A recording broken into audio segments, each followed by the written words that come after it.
the Typhoon Yagi has passed, the flooding and all that situation is behind us, I say that we move on to another teaching video. So I've made several.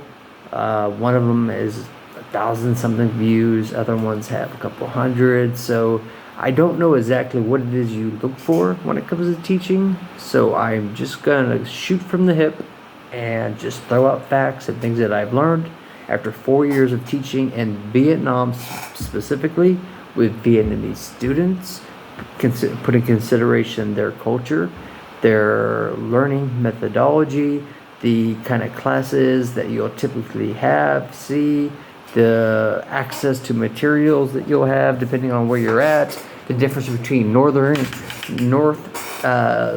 you live in the north versus south teaching, and so on. So let's begin with some basics, okay? So one of the some new tips and things that I've learned since my last video. I am going to recommend that when you start your class, okay, first thing you do is do a boy-girl seating arrangement. You could do this by making a horseshoe formation. So I've tried every different variation of how you can set up a classroom, be it from a straight traditional line. I've tried tables together. I've tried a circle, but I'm telling you, do the horseshoe. This allows you to walk in between the students. Now, as a teacher, I'm going to stress this again. You are not there to sit on your butt at some desk or just stand in front of the blackboard.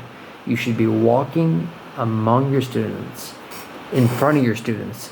They should know when you're coming, when you're walking up to them, for them to put away any, that you want to, your students respect you when they see you coming, that they will, stop drawing, or they'll put up a phone if they were secretly texting, or they'll grab their pencil real quick.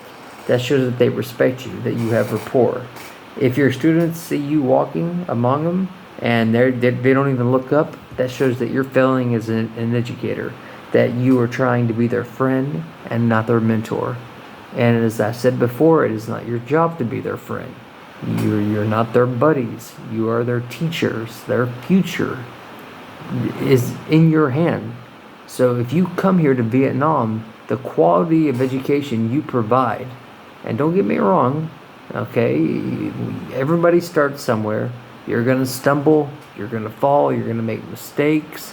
It does not make you a bad teacher. It is part of growing to become a good teacher. When I first started, people probably thought I was horrible. There was no training wheels. There was no training for me. I was just thrown to it, didn't know what to do. 4 years later, I feel like I could walk into any class and handle it. I was held back by people who had been teaching for years,